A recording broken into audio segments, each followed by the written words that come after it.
পরিবেশ দেখতে দেখতে মুগ্ধ হয়ে তাকিয়ে আছি গ্রামের পাশ দিয়ে বয়ে যাওয়া ছোট্ট একটা নদীর দিকে। নদীটা অনেক সুন্দর হওয়ায় গাড়ি থেকে নেমে নদীর চারপাশটা ঘুরতে লাগলাম। হঠাৎই চোখ দুটো আটকে গেল একটা নৌকার মাঝে, যেখানে একটা ছেলে খুব সুন্দর গলায় গান গাচ্ছিল, কিন্তু তার চেহারাটা দেখা যাচ্ছিল না। লা লা লা লা লা লা লা লা লা লা লা লা লা লা লা লা লা লা লা। যদি বারে বারে একই সুরে প্রেম তোমায় কাঁদায়, তবে প্রেমিকা কোথায় আর প্রেমী বা কোথায়? গান শেষ করে নদীর পাড়ে নৌকা ভিড়াতেই নৌকা থেকে নেমে নদীর পাড়ে উঠে আসতে দেখি সামনে পরীর মতো একটা মেয়ে আমার দিকে হা করে তাকিয়ে আছে। সামনে এগিয়ে যেতেই, হাই, আমি তামজিদা। হ্যালো, আমি শাওন। আপনি অনেক সুন্দর গান করেন, অনেক ভালো লাগলো আপনার গান শুনে। ধন্যবাদ। আর একটা গান শোনা যাবে কি? দেখুন, আমার হাতে এখন সময় নেই। আমার এখন খুব দ্রুত ঢাকা যেতে হবে। কাল সকালেই আমার চাকরির ইন্টারভিউ। বলেই পাশ কাটিয়ে চলে আসি। ইস, এই স্মার্ট ছেলেটার সাথে যদি সারা জীবন থাকতে পারতাম, সারাক্ষণ গান শুনতাম। কিন্তু গানের গলা একটু ভালো বলেই এত ভাব কথাই বললো না ঠিকঠাক। তারপর গাড়িতে উঠে ঢাকার দিকে রওনা দিলাম। আসলে আমি আমার নানুর বাসায় ঘুরতে আসছিলাম, আর কালকে আমার কোম্পানির জন্য লোক নেওয়া হবে, আর ইন্টারভিউ আমাকেই নিতে হবে।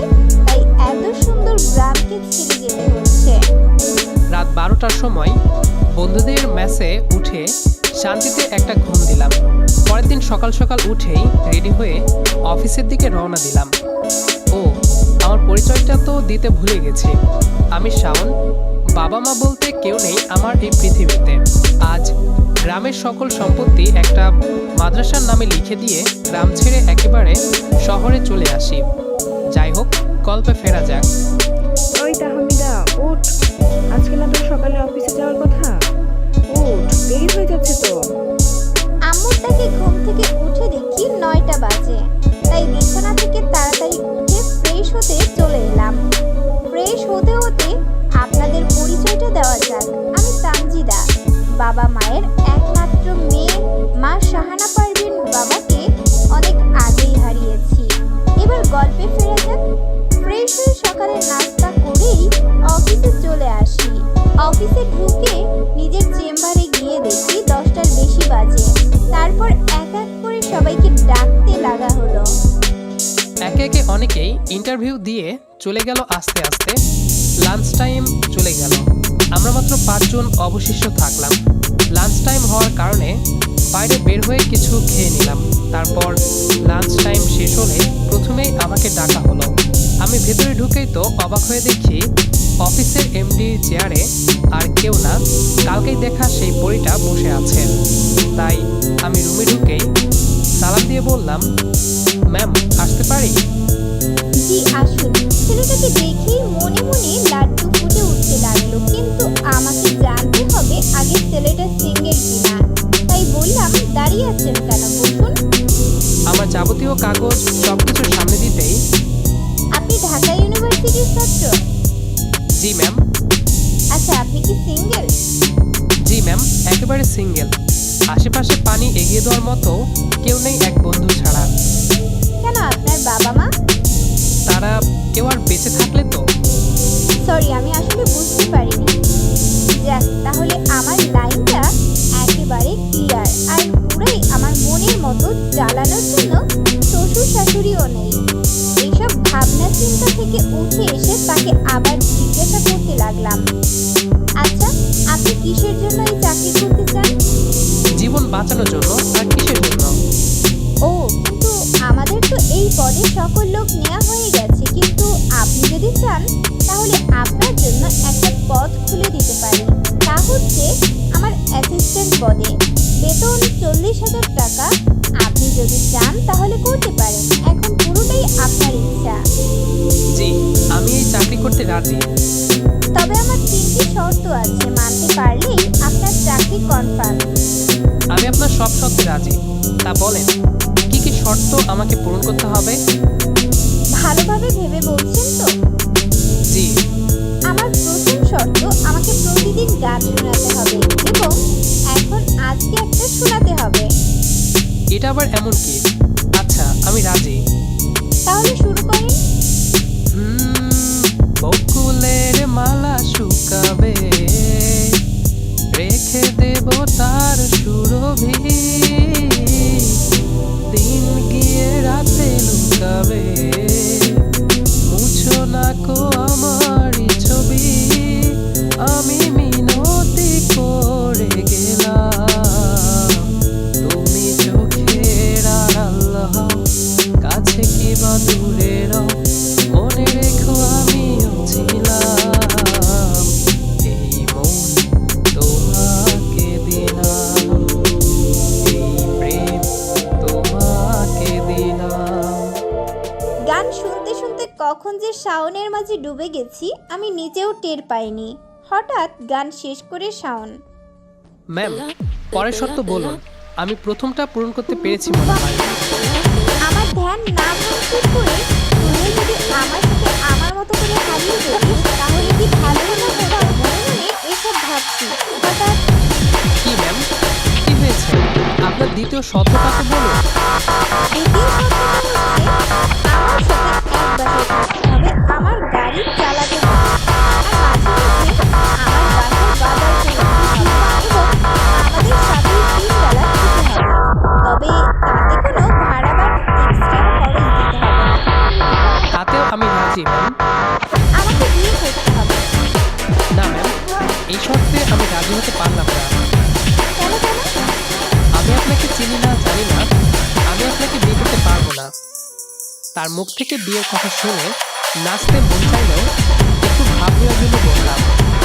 দেখ, তোকে প্রথম দেখার সাথে সাথে তোকে আমার অনেক ভালো লাগে, তাই লাজ লজ্জার মাথা দিয়ে আমি মেয়ে হয়েও তোকেই বিয়ের প্রস্তাব জানাইছি। প্লিজ আমাকে ফিরিয়ে দিস না।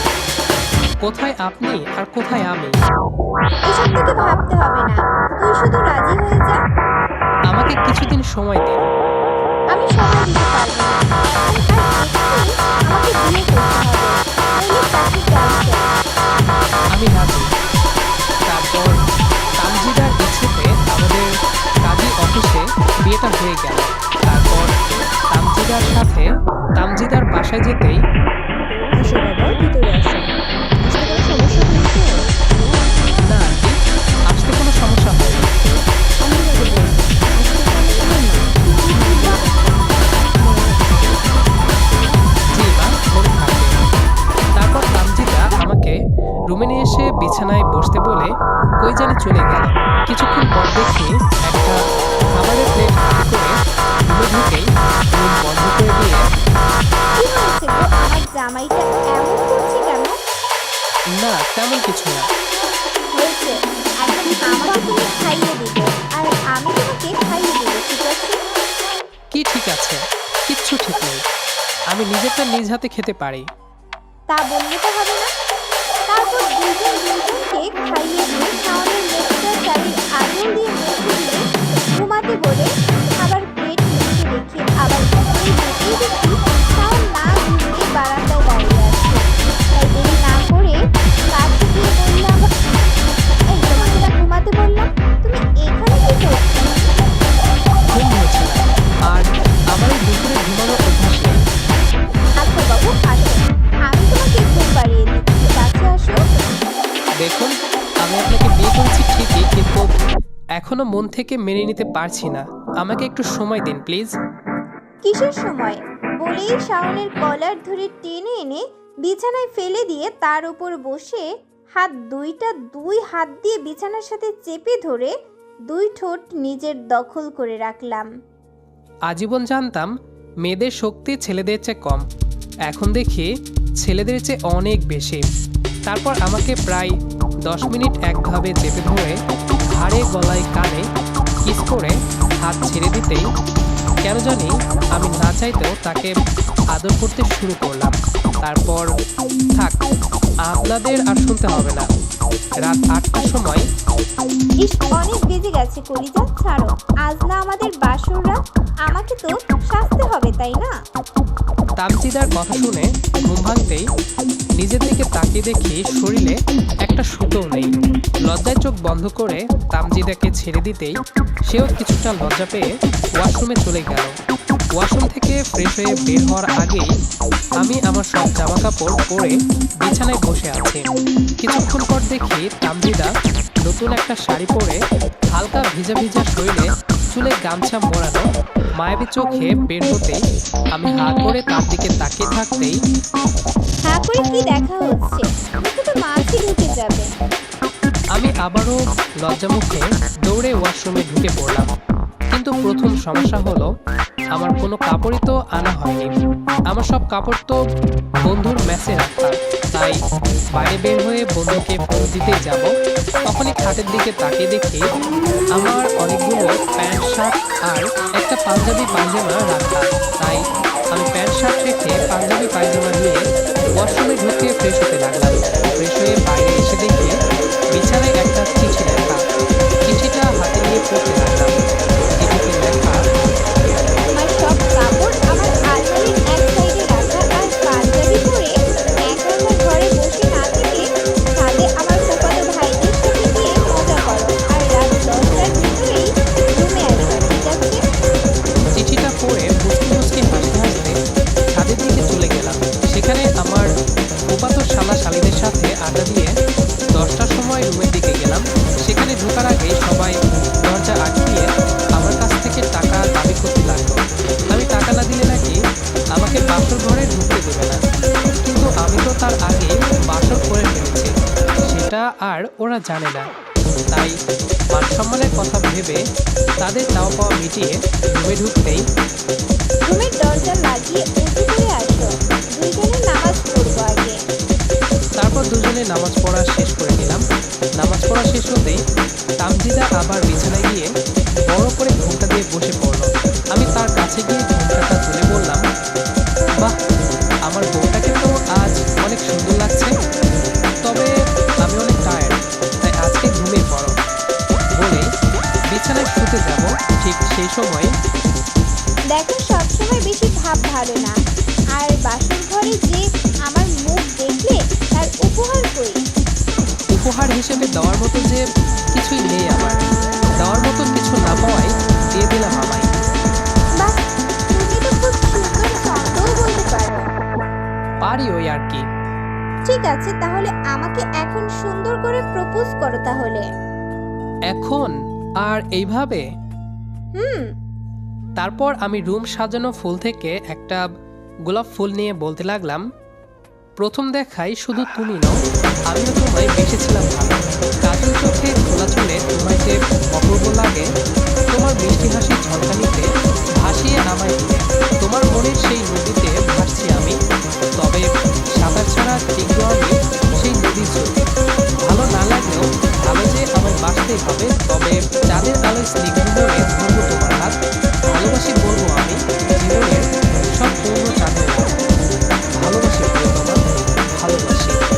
কথাটা শেষ করতে তামজিদা আমার হাতের গোলাপটি নিয়ে আমাকে শক্ত করে জড়িয়ে ধরে, আমিও তোমাকে ভালোবাসি পাগল।